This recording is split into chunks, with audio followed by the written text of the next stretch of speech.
Hello, hello, hello. It is me. It is I, Sugar Licious. I am doing something that I've never done before. I am actually on Blog Talk Radio as well as filming this in YouTube, rather on YouTube, because I'm trying to do something a little bit different. That song has never been more appropriate until now. I swear to you, it is. So just, I can't even tell you just how blessed I am and just how glad I am just to be here. If you notice I'm kind of like breathing a little bit differently, it's because I'm on oxygen actually. And I'm going to be on it probably for maybe another 2 weeks or so. So let's get down to business. It is March 16th. It is a Sunday. It is 8:01 in sunny California. Actually, it's dark outside, and I am assuming in the land of New York and the East Coast, it is 10 o'clock. And for those who are in the South region, as Texas and so forth, it is now 9 o'clock. 9? 8, 9, 10, 9. Yeah, well, anyway. It has been... God, I don't even know where to begin. I had my whole script, and at this point, I'm throwing it on the floor, because it's not gonna matter. I think I'm gonna have to come straight from the hip with this one and straight from the heart. Well, on the 8th, which was last Saturday, I was at work, and I started having breathing problems. Now, mind you, I've been having these breathing problems for, goodness, maybe from the 2nd to the 8th, but the 8th was the worst. I went to work and worked and actually came home early because I didn't feel good, and also because my sister Portia was having a baby shower and I didn't want to miss it. So I logged in and was really unable to breathe as best I could. I could breathe, but I couldn't catch my breath. So I was like, okay, what's going on? Didn't really think much about it. I'm the type of person, those who don't know me, I don't like to share too much of my real life, because to me, real life is real life, SL is SL, but I'm going to share this with you because honestly, I want to reach out to those people who, if your body is telling you something, if something's wrong, you need to take your ass to the doctor. And don't be like me, because I was thinking, okay, what's going on? No biggie. I'll make a doctor's appointment for the 14th, which was Friday, this past Friday. I wasn't thinking too much about it. I was thinking, okay, I'm just out of breath. I don't know what it is, but hey, maybe I gained a couple of pounds, blah, blah, blah, blah. No problem. But anyway, I laid down. I was talking to Angel, a.k.a. Pelly, and I laid down, and I was on the phone with him, and I sit up, and I'm like, babe, I literally cannot catch my freaking breath anymore. It's like I cannot breathe. And he immediately said, but you need to go to the hospital. You need to go to urgent care. And I'm thinking, I don't really want to deal with urgent care. It's just too much bullshit. I don't want to really deal with them. So when I went to urgent care, I barely could breathe. And I was like, shit. So I got there, I checked in and everything. And within minutes, they took me back and everything and, started asking me questions. Have I ever had heart problems, this, that, and the other? And I'm like, no heart problems in any family. Well, yeah, my mom actually passed from a heart, from having a heart problem. And, so at this point I'm freaking out. So they give me EKG. No, before that, I'm sorry. They put me on oxygen. So, God, finally, air. I could breathe. And after they did that, they came in, put me on the EKG, gave me some aspirin, baby aspirins, and then gave me a nitroglycerin tablet. Now, for those who don't know what nitroglycerin tablet is, it's for hearts. It's when you have a heart attack. So the doctor comes in like he's freaking puzzled. He goes over the same shit again, asks me the same questions. I'm like, I have never had a heart problem in my life. I'm a diabetic, but no heart problem. So he says, okay, well, I believe you're having heart attacks, many heart attacks. So my heart at this point is pumping up to 100 or something, and it goes up 5 more because of the fact that he's telling me that, hey, I think you're having a heart attack. You know, many heart attacks. I think you've been having many heart attacks because we looked at your EKG, your heart, and then something's changed from the way it was before. So I'm fucking freaking out, thinking, okay, I'm having a fucking heart attack and whatever. So he tells me, okay, I'm not really sure what's going on. So what we're going to do is we're going to take you to emergency room. Because in urgent care, we both know they band-aid everything. It's basically just like, okay, come in, give you some pills, and send you home. So I said, okay, I'll drive over. He said, no, you're not driving. We're going to go ahead and call the ambulance for you. So I'm fucking sitting here like in a state of confusion, scared out of my damn gore. And I'm calling Angel and telling him what's going on, and he's freaking out, and he's like, I'm on my way. You know, I'm catching the fucking flight out. I don't give a fuck. I'm on my way. I'm on my way. So I'm steady freaking out, going, okay, what the hell is actually happening here? And they're giving me tests to check in my heart rate, wondering why my heart rate's not going down. And I'm steady fucking freaking out here, thinking, what the fuck is going on, you know? So, they commence to it, and I'm the type of, I have rolling veins. Now, my veins, when they try to take blood, I am not a good candidate for blood at all. I have one arm, which is my right arm, is the best arm, you know, for blood. This wasn't happening. They stuck me once, nothing. Twice, nothing. Went to another part of the vein, 3, nothing. 4, nada. 5th, nothing. I'm like, really? This cannot be happening. Tried me again on the other arm. Ended up having to put it on my index finger on my left hand. Now, if anybody's ever got stuck with a needle on your index finger, this was where my IV was supposed to go. So it's on my index finger, stuck in my index finger. When I tell you that I was in pain, I cannot tell you what kind of pain, because it was just crazy. You know, she stuck it, she moved it around, she finally found it, bam, blood, flushed it out. This took, and I shit you not, this took 45 minutes to find a vein. 45 minutes of them sticking me going on. So at this point, I'm fucking annoyed, pissed off, think I'm having a heart attack, can't breathe. So the ambulance guys come in, and they're basically asking me, you know, different questions. Same question that they rolled up on me, same questions. I'm like, no, I have no heart condition that I'm aware of, whatever. So really two nice guys. So they put me in. They go, okay, we're going to see about taking you to either Holy Cross, Providence, or we're going to take you to Henry Mayo. Now, those who don't live in Cali or don't live where I'm at, because the thing is that I normally go to a hospital in a different region, but since I was at this particular area, I was like, Holy Cross, because Providence, they're the shit. Those are the best nurses, but we'll talk about that a little later. So anyway, I've never been in an ambulance before. So they strap me down, and literally they strap you down. They strap you down from your chest cavity and make sure that you're, I guess if they stop suddenly, you're not flying through the back of the ambulance. So they put me in the back of the ambulance. One drives the other one, and I'm always me. I was in good spirits. They just, they were looking at me like, is this chick really having a heart attack? Because at this point, when I could breathe, I'm laughing and making jokes, flirting a little bit. Yeah, I was flirting. Flirting a little bit. And I think a lot of it was because I was panicking, but I wanted to feel as natural as I could, if that makes any sense.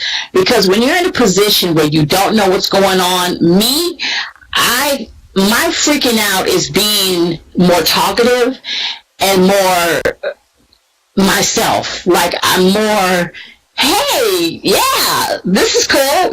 Not saying that that the situation was cool, but making sure that I calm myself down. Because I know once I get upset that I can lose it. And when I lose it, it's over for me. And I realized that. So I kept as calm as I possibly could.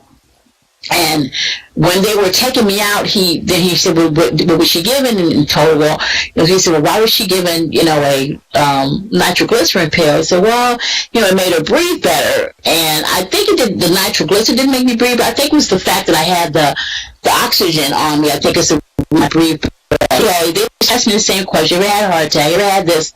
No, no, no. Same answers. Okay. So we finally get to ER, and they rush me in.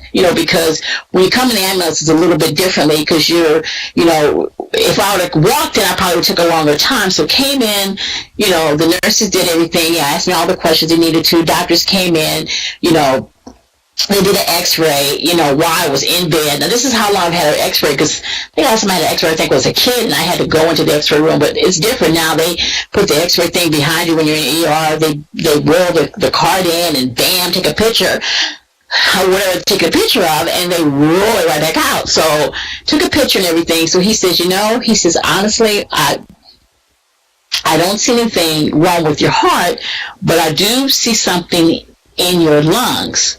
And I'm like, okay. So they asked me, do you smoke? Do you this? No, I don't smoke. No this, no that. Okay. Have you been,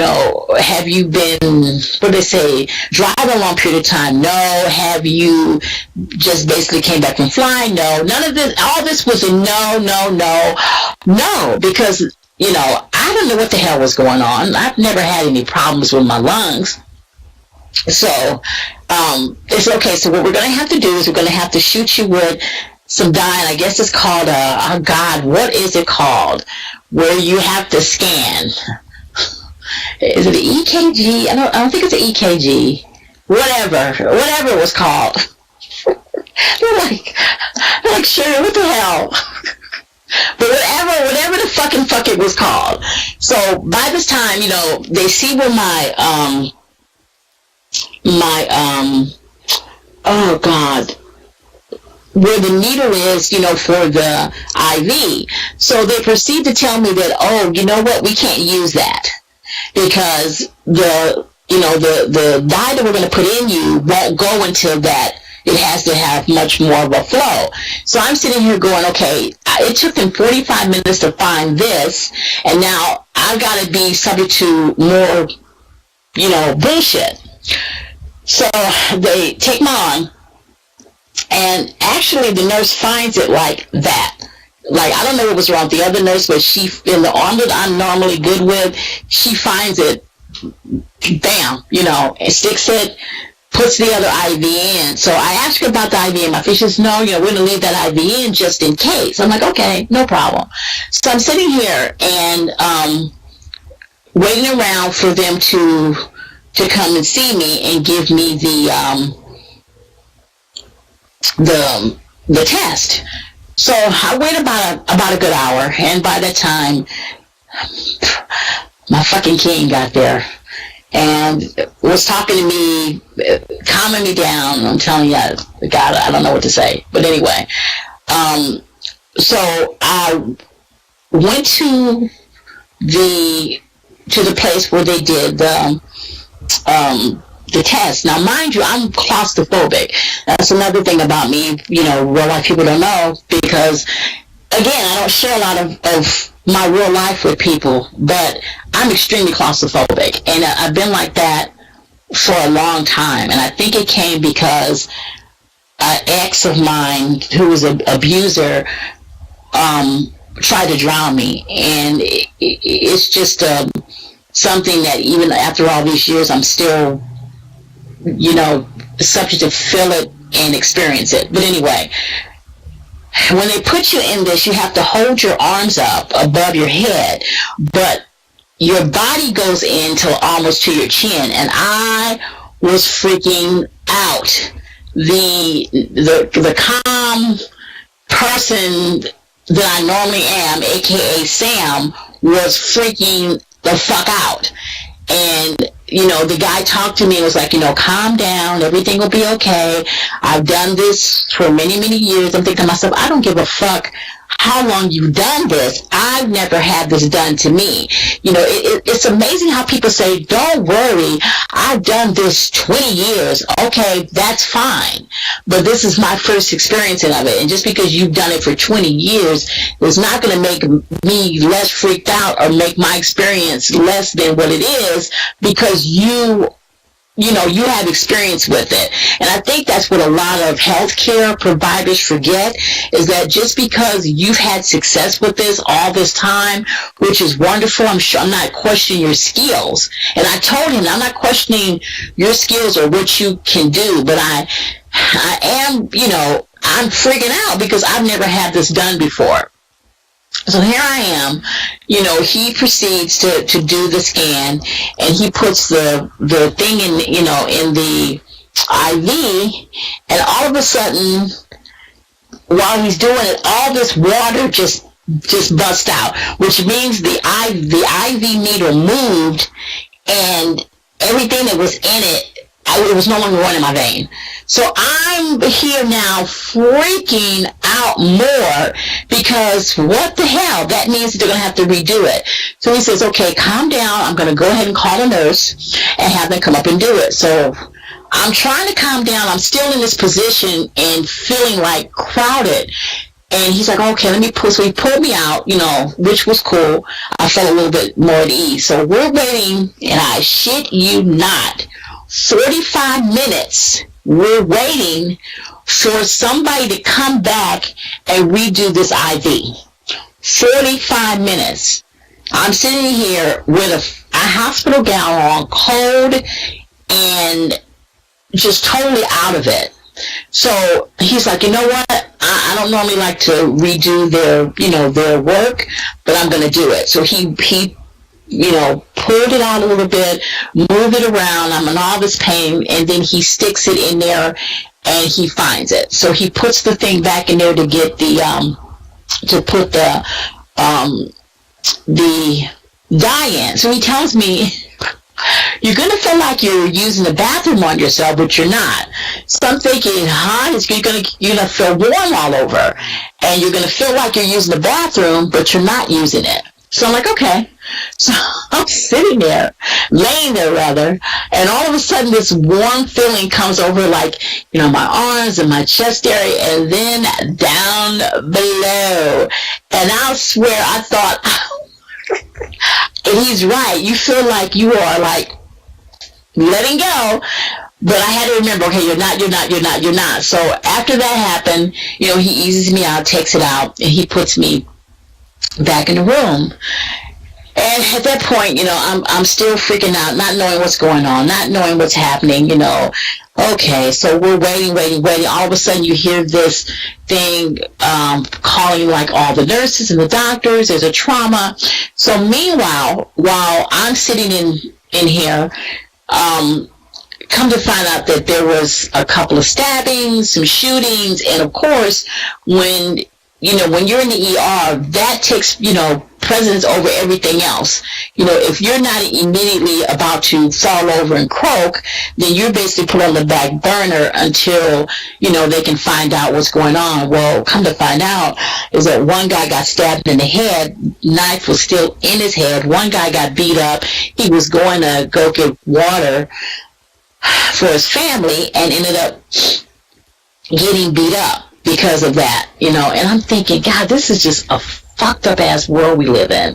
It's just really sad. You can't even go get water for your family without getting rushed and jumped by a bunch of guys. But anyway, so about 2 hours later, this very tall, light-skinned female doctor comes in with a foul bedside manner, like a real shitty manner, and tells me and proceeds to tell me, you had a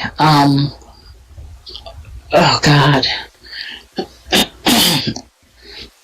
I'm trying to get a hold of myself right now, thinking about it.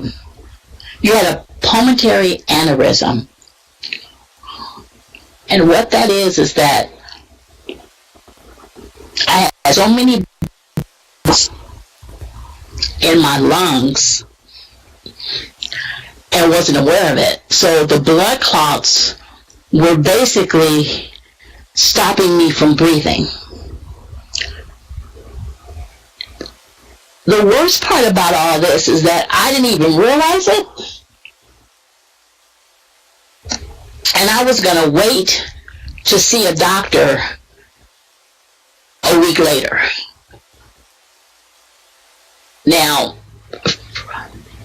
a pulmonary aneurysm basically could have traveled to my brain, gave me a stroke, or from where it was to my heart and killed me. And when I tell you that I am blessed to be here, I am blessed to be here. I don't normally share anything with anyone as far as my real life, because I try to be as private as possible, because to me, Second Life is not about, having drama or talking about your real life, your real problems, or anything like that. It shouldn't go that far, because you should be more concerned about having fun and enjoying things. But the reason why I decided to talk about this is because I honestly want people to know that if your body does anything that is not in the norm, don't wait. Don't wait on it. Don't question it. Don't say, okay, I'll go later. I'll go later on. Because when they first told me, I really didn't catch it until I realized that my grandmother had a stroke, and she had an aneurysm on her brain, and the reason why they found it was because she had the stroke, and she was never the same. And this was a 75-year-old woman that used to change her own tire, used to be very, very active in her church, used to do her own tune-ups. And I'm not kidding you. She was extremely active. I saw her go from being a very, very active woman to basically nothing, just basically withering away. And when I think about what could have happened, it scares me, but it makes me realize how quickly your life can be just taken, and you don't even realize it or know it, because you're so caught up into your day-to-day activities. I was going to work not being able to breathe and keeping it hidden from everyone, friends, family, the man I'm in love with. I was keeping it from everyone, even though he could hear it sometimes. Like when he was talking to me, he could hear it. He was like, "Are you okay?" Because one night I remember I was actually filming when we filmed Drunken Love, and I couldn't breathe, and it was me, my brother Jamel, and Angel. We were there with the girl doing Drunken Love, and I was breathing real heavy, and I couldn't breathe, and I remember saying, "Oh, it must be my asthma," because at one point when I was younger, I had asthma issues, but I guess you could say grew out of it, because I haven't had an asthma attack in a while. So in a way, I kind of thought that was asthma related. So I was kind of ignoring it, thinking, okay, no big deal. I'll go ahead and get a inhaler when I go to the doctor, on that Friday, and I won't have to, go through this, because I'm thinking in my head that it's probably my asthma coming up. Still don't realize that even asthma is a serious shit, but not thinking it's as serious it was, because like I said, I kept catching my breath. It was worse when I was in the shower, and I think the reason, because of the water being hot and having all that steam, because I take a pretty hot shower, and I think that steam and the water being hot, I really couldn't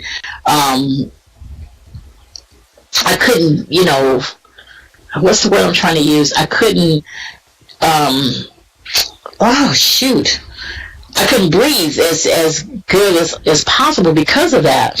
But it's just amazing how you don't realize what's going on in your life. I had warnings, but I ignored them because I honestly thought everything was okay. I really thought I was okay. I really thought, I was okay. And I wasn't. But, they hospitalized me. So they had to, they put me on an IV with blood thinners. So I was on the IV with blood thinners from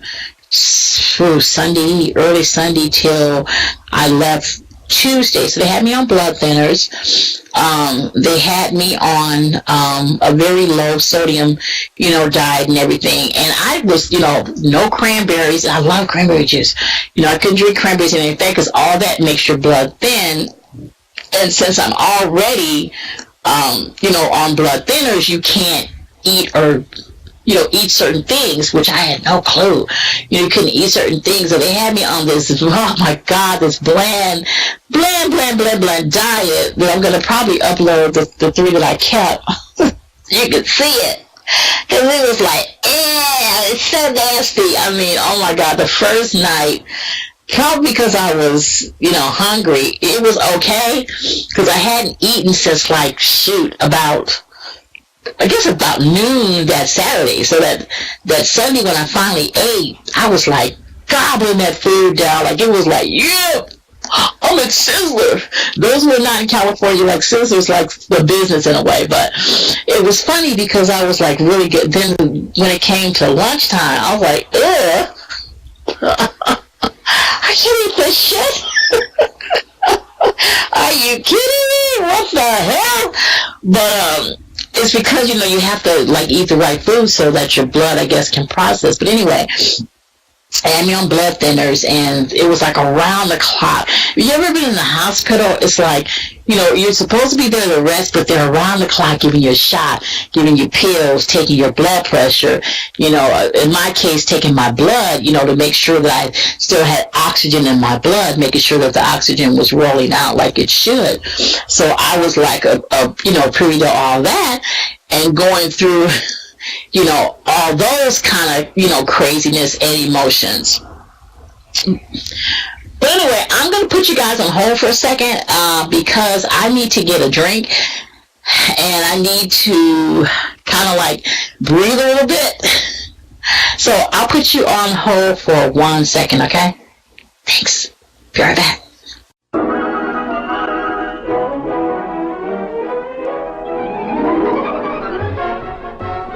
There you are. I've been looking for you. What are you doing? I'm eating cereal. Well, that's obvious, but why do you have on those rabbit ears? I'm trying to prove a point. A point? Yeah, that rabbit's gonna eat Trick's cereal. So let me get this straight. You're sitting here in the kitchen, eating Trick's cereal with rabbit ears on to prove a point? Yep. Silly rabbit. Tricks are for kids.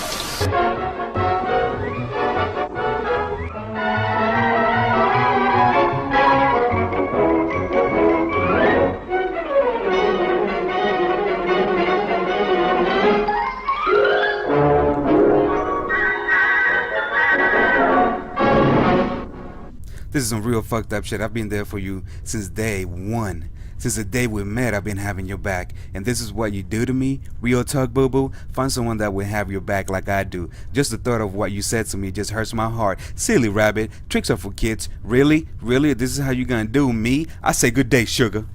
For a long time, it gave me nightmares. Having to witness an injustice like that. It was a constant reminder of how unfair this world can be. I can still hear them taunting him. Silly rabbit, tricks are for kids. How come they just couldn't give him some cereal?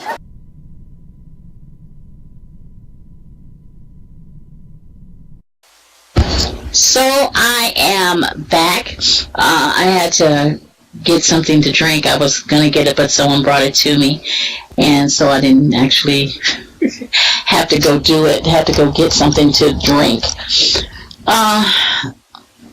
Let's see, if you're watching this on YouTube, and you heard me say I had to stop, but I just realized that on YouTube, I probably would have to play an actual commercial for you guys to view. But anyway, when Angel got there, the next morning, I guess he hadn't eaten on the plane, so he hadn't really eaten, period, anyway. So he ate my omelet. Greedy. He ate my omelet. He thought it was good. I thought it was fucking horrible. It was a omelet with mushrooms and cheese. Now, maybe if the hospital wasn't making it, it would have been good, but it was just awful. So what I did was, and I honestly got used to the sorbet there. They have like a fruit sorbet, and I let Angel taste. He was like, "Wow, this is good, actually." And I ended up buying some once I got home because it was so good. The sorbet was really, really good. Everything else was just freaking awful. I mean, I had a tuna sandwich the next day, and I guess when you're hungry, everything, because that tuna sandwich actually tasted pretty freaking good. But I'm sure it was because I was hungry, and I'm sure it was because, I needed that nourishment and needed something different, but it was absolutely just horrible. And but anyway, for dinner, I had this baked chicken with vegetables, which was really good. It was baked chicken, veggies, a roll with butter. Listen to me. I'm doing a restaurant review, everybody. A roll with butter. And it was really, really good. It was, but I'm sure it was because I was hungry and wanted a decent meal, but it was actually good. I know Angel was saying it looked good, but he doesn't really like chicken that much, but he'll eat chicken wings. And that's one day I'm gonna have him on the show to talk about his chicken wings. You guys think, okay, he needs help. But anyway, he loves his chicken wings, but it was good. That was pretty good. Hospital food is just really just nasty.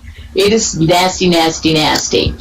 But anyway, getting back to the subject at hand, I don't want to have people feeling sorry for me or feeling, I don't want to make this a depressing show. I just want to really convey what needs to be done, what people should start doing. Your health is the most important thing in the world. And I know I'm a big hypocrite talking about that now because I have lapsed so much and have ignored so many signs that has been like just basically set on my lap. But when you have something like this that's this serious, that the doctor telling you that, if you'd have waited till Friday, you wouldn't have, we wouldn't have been making hospital arrangements, we would have been making funeral arrangements. It's, it's an eye-opener, it's an awaker, and it made me really realize there's so much I want to do that I've been like pushing aside, and not just in SL but in real life too. There's just so much that I want to start doing to enjoy my life, and I think because of that, and I'm not saying I'm going to leave SL because I love Second Life. It's where I have so many wonderful people that I love and care so much for, and so it's not something I'm gonna be leaving, but I am gonna start doing more things in my real life as well to enjoy. One thing I am gonna start doing, and I'm gonna be doing this across the board in Second Life and in real life, I really am going to do the Love Yourself Club. this is something I'm seriously passionate about. I want to do. I want to help others, open up doors if I can. If I could just help one person, I want to do it. I really, really, really want to do it because I feel like, there's so much that we as women can help other women with that you don't even know. I think instead of us always criticizing each other, we need to bond more. We each of us come from different walks of life, different backgrounds, different, things going on. Even though somebody may just make you want to strangle them. And let me get this straight. I'm not about to deal with people with drama. I'm not in that. It's not happening. But I do want to reach out to people who really want to be reached out to and who really want to have a place in their life where they're happy. Because let's face it, life is so freaking short. The only thing you want to do is be happy. You got so little time.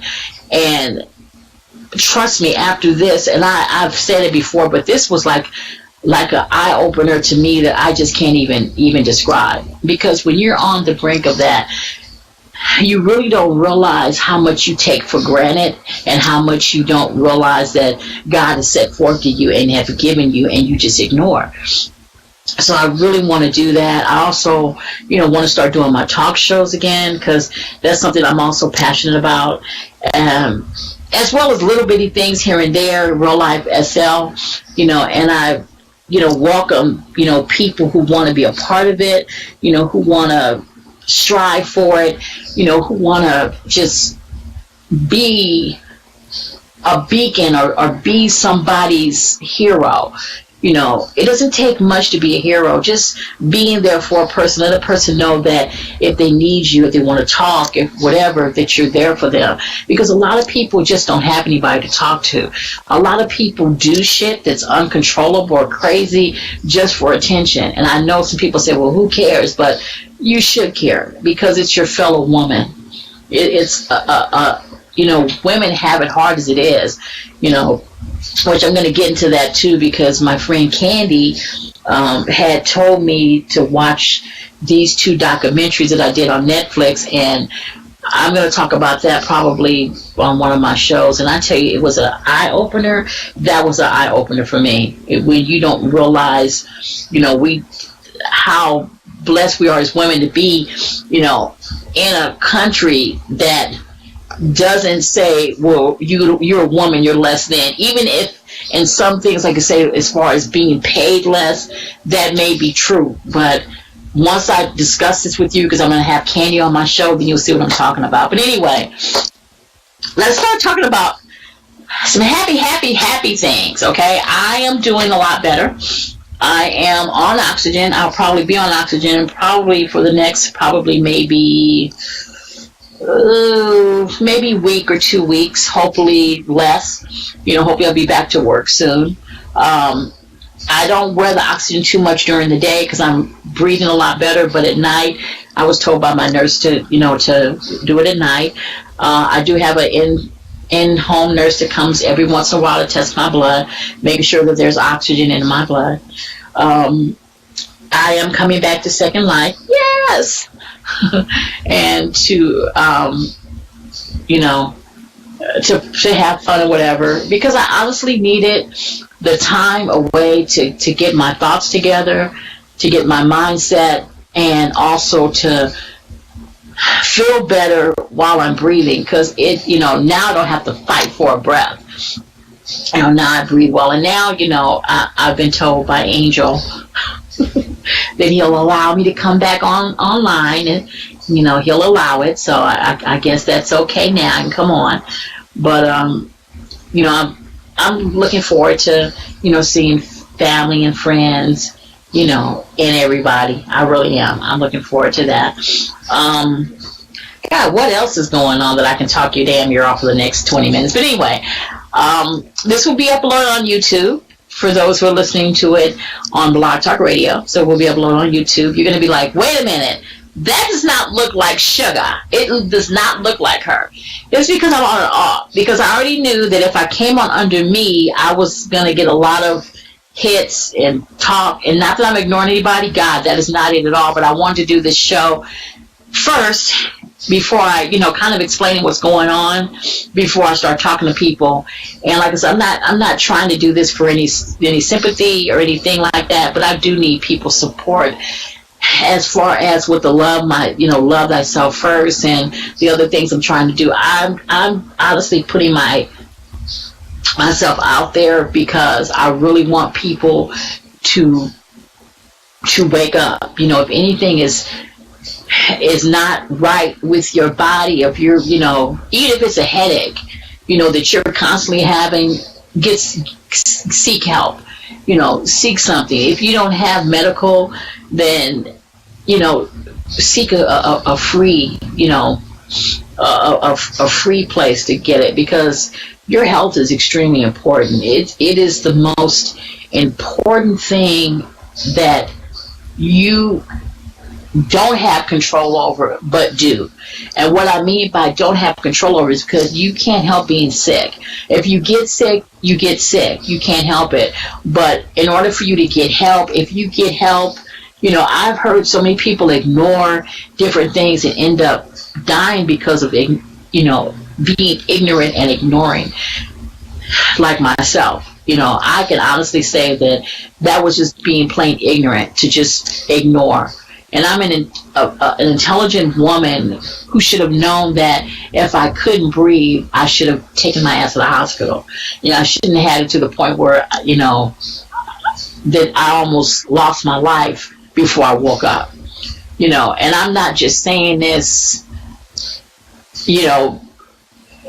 being funny or anything.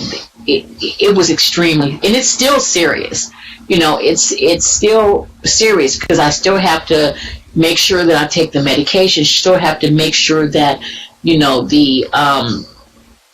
that the blood clots are dissolved. Still have to make sure that I take my blood thinner. So I'm not out of total crisis yet, but I am on my way. So I am blessed. And when I say blessed, I mean I am blessed to be here, to be able to talk to you about this, to be able to convey it, to be able to tell you, that you need to, if something's not right, get help with it, because this could have been a different turn of events for me. And I realize it, every day, even now when I talk about it, I get choked up and I get scared, but I realize that God must have a reason for me to still be here.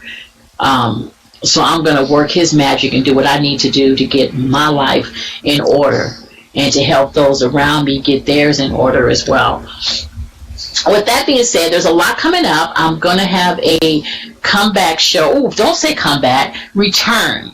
Because I think when people say comeback, it's like, you've been like old and ostracized and you left and now you're coming back. So a return, let's say a return show, either the 22nd or the 29th or even the 5th of April. Not really sure yet. So we're going to have a return show. I'm going to actually start doing live shows. Yes, live shows on YouTube. Start doing that. I'm also going to continue with my Blog Talk radio shows. We're going to still be doing commercials. As a matter of fact, I was supposed to do a commercial for Miss Sticks, Carolina, and got sick. I haven't talked to her, so I need to reach out to her as well. I'm supposed to be doing a commercial for a couple other people. Carter, for one, and I got a list. My sister Diva, I got a list, but please don't fear it. I'm going to do my best. I'm not going to overwork myself because I am not going to put myself in a position where I am tiring myself out, especially with what's going on now. But I am going to keep busy because being home, oh God, you would think that it's a happy, joy thing, but it's not. I am so freaking bored. I mean, when I say I'm bored, I'm bored. It's like, okay, I really would just like to go back to work. I know people are going, are you kidding me? But I would really like to go back to work. But, of course, that's not happening. But anyway, Block Talk just cut me off without even telling me. Can you believe that? So Block Talk just cut me off. So I guess that means I should end now because I've been talking to you now for 45 minutes. But anyway, I love you all and just continue praying for me. When you put a a call into the Father. Make sure that, you tell him to look on me as well. Love everybody very, very much. Hopefully this will be out if I can get the husband, the king, the angel, to put it out soon. I will. But anyway, I am so happy that I am back, and I will be keeping you guys up to date on Facebook, what's going on. And as far as my life, I am extremely happy. That is why that's my song now. That's my song. It's my song. Anyway, love you all. Thank you so much for being here and listening to me. As always, sugar kisses. Mwah.